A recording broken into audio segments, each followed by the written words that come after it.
السلام عليكم ورحمة الله وبركاته.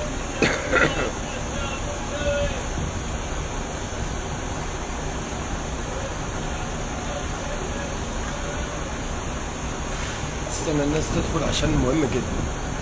بصوا يا جماعة، في فيديو للمبدع الدكتور تامر جمال. أنا مؤيد كل كلمة بيقولها لأن إحنا كنا بنحكي على حاجات. هو الآن حكى حاجة مستقبلية، حاجة هتحصل في اللي جاي. حرق وزارة الأوقاف والكلام ده حقيقي، ده شيء حقيقي. كل اللي في وسط البلد من موسكي والجمالية والأماكن اللي هنزل فيها الفيديو، اسمع الفيديو مهم جدا لكل مصري ومصرية. اوعى فيكم واحد يسلم عقد بيته ما يثبت الأرض بتاعته وممتلكاته. دي نقطة. النقطة الثانية، اوعى تسلم أرضك للمحتل الوطني بمسمى الاحتلال الوطني، بمسمى نظام وكده. يعني مصر ما فيهاش نظام، مصر في حكومة عصابة. بص يا حبيب أخوك، فيديو مهم جدا يا جماعة. والدكتور تامر جمال الله يبارك له حكى بطريقة مبسطة وواضحة وصريحة.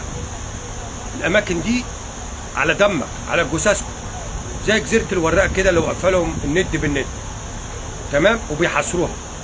مش هيقدروا يحاصروا وسط البلد. اوعى تفرط في ارضك، اوعى تفرط في ورقه تثبت حقك، تمام.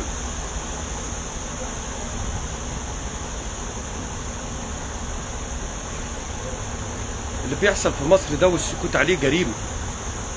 اللي يحصل في مصر يا شعب مصر، انا عارف ان في ناس كتير فائت والغيظ هتفرقع من جواه من اللي شايفاه واللي عايشاه، بس والله النصر قتل محال. بنقول لكم ان احنا مش شعب عشان طيب هتستلطخوه. انسوا، استلطختوه 7000 سنه من 52 لوقتنا هذا. فعايز افهمك يا اللي بتحكمنا يا اللي عايز تكمل عشان تحكمنا، صدقني مش هتدوم لحد فيكم. انتهت خلاص، اللعبه انتهت وناس كتير فائت. بس فينا وسطينا للاسف ناس تحس كده من طيبتهم انهم خانعين واذلاء. خلاص افوض امري الى الله. لا، ربنا بيسبب الاسباب يا اخويا يا اختي، يا مصري يا مصريه. ما انت لو ما وقفتش لحقك ولارضك ولوطنك. الفيديو مهم جدا والله العظيم، الفيديو مهم جدا للدكتور المبدع الدكتور تامر جمال. فعلا ده اللي هيتنفذ عليكم. اتكلمنا على حاجات اتباعت ياما. انا اتكلمت عن الاهلي اللي اتباع وبيحاولوا بيحاولوا بيعوا. اقسم بالله بيحاربوه عشان يبيعوه. الناس طلعت قال ايه انت مجنون، ايه الكلام ده، انت ازاي ده يحصل؟ الزمالك اتباع واراضيه الان بتتباع. هقول لك على حاجه، اللي بيحدث في الزمالك يا بتاع الكوره انت وهو، اللي بيحدث في الزمالك صوره مصغره من البلد اللي بيحصل فيها للمصريين كلهم. شوف الزمالك بقى في انحطاط. لا بطولات، لا، ما فيش غير الهزايم والوكسه، زي وكسه البلد بالظبط. فالزمالك صوره مصغره وعايزين يعملوا مع الاهلي كده، والاهلي مش هيكسروا انفه. واللي حصل للسيد عبد الحفيظ ده ملعوب عشان يبوظوا الدنيا ويخربوا الدنيا لسه، ويجيبوا لكم بقى ايه اللي يحكموه زي مرتضى منصور كده، المستشار مرتضى منصور. انا بكلمك يا بتاع الكوره بقى. فين التراس اهلاوي والتراس زملكاوي لما ارضك تتباع؟ لما الزمالك يتباع لمستثمر زي بيراميدز كده وزي غيره، ويدخلوا يتحكموا في الدوري المصري بتاعك، ها؟ وحتى ما سابوش حاجه في اي تاريخ ليك، اذا كان في الرياضه ولا تاريخك كمصري، ولا بيمحوا كل شيء، بيمحوا كل شيء. دافعوا عن ارضكم وعن شرفكم. ولازم اقول لك كده، اوعى تسيب ارضك لحد. كفى اللي اتباع، لان هيرجع بيا وبيك. ما دي ارضنا يا جدعان، بس اوعى تفرط في اللي يثبت ارضك، عشان بيحرقوا كل شيء. المستندات كلها هتتحرق، هيحرقوا قلبكم، قلبكم كاوي يا مصريين. وانت اللي بتعرضني ويا اللي بتسبني ولا مستنفع الان، بكره ترجع تتأسف، بس مش هينفع الندم. بكره ترجع تندم. بس مش هينفع الندم.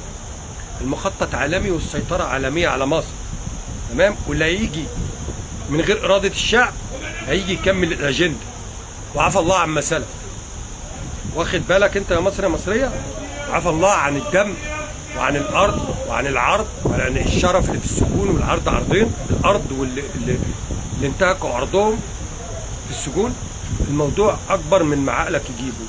مصر ما بقتش للمصريين، لان اللي بيحكمونا عصابه مش منظومه عالميه بتغير واجهه الشرق الاوسط كله والمنطقه. والله شوفوا الانقلابات يا جدعان في بوركينا فاسو مع النيجر، شوفوا الانقلابات، واللعبه انقلاب على انقلاب، بس تأييد الشعب وعفى الله عما سلف.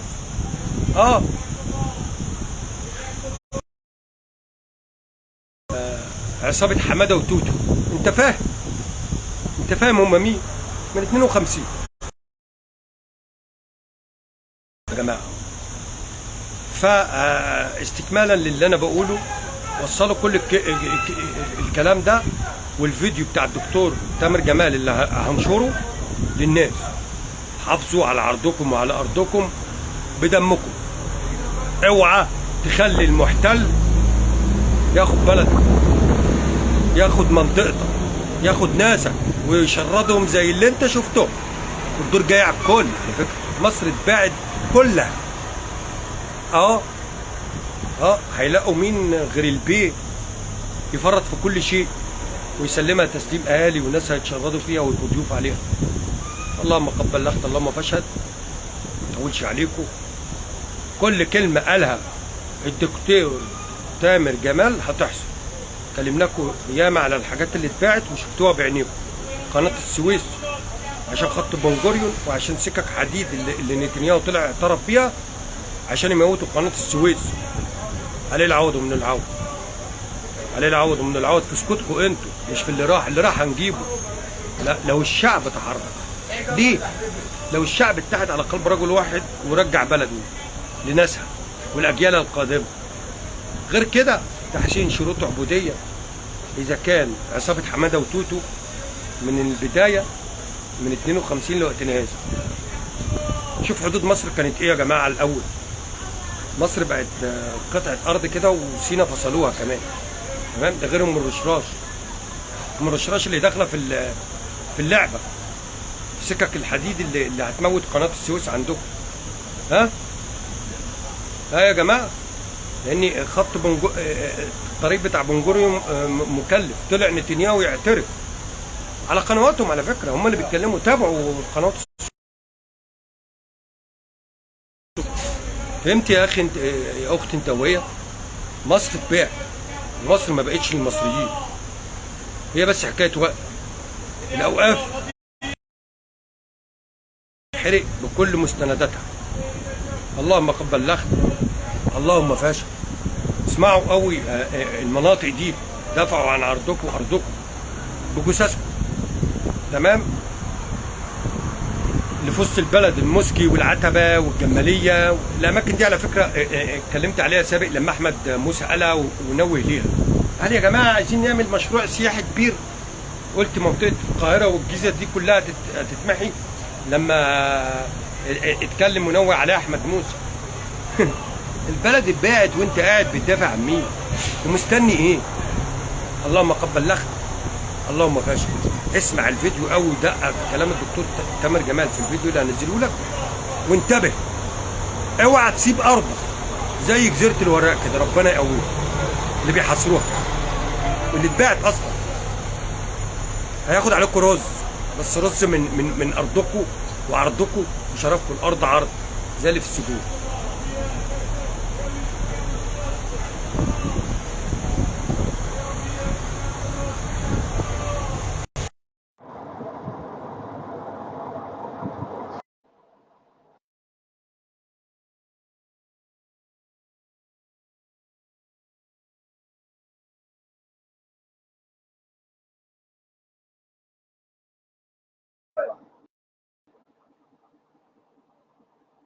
اللهم قبل لك، اللهم فاشل. السلام عليكم. الفيديو ده مهم يا جماعه، بتاع الدكتور تامر جمال. هنزله الناس تبتدي يجي تركز في كل كلمه بتتقال فيه. الله المستعان. السلام عليكم.